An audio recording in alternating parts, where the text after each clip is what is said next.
cross lim na thing phung chu chi thing phung he in amun hi avelte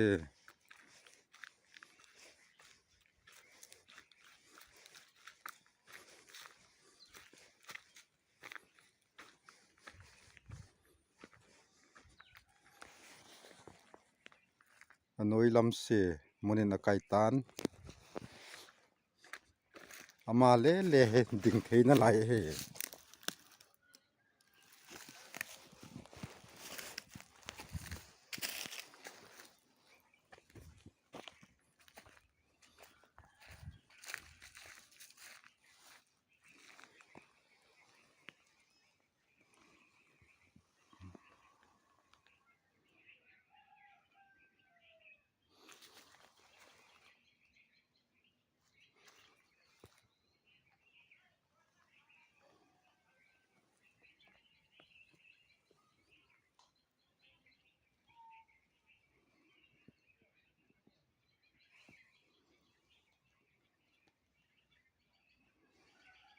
kol chunga ko na kila hen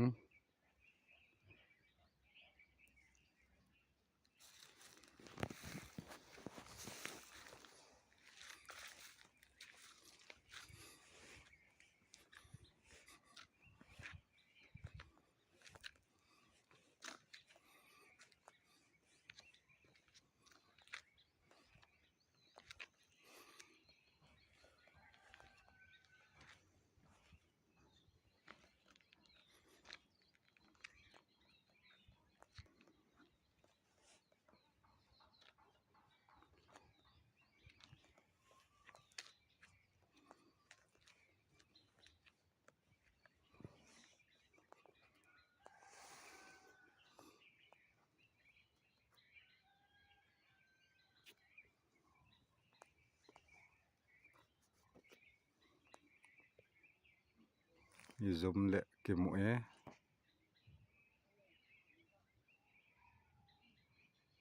thing kidang ta la sang khoto a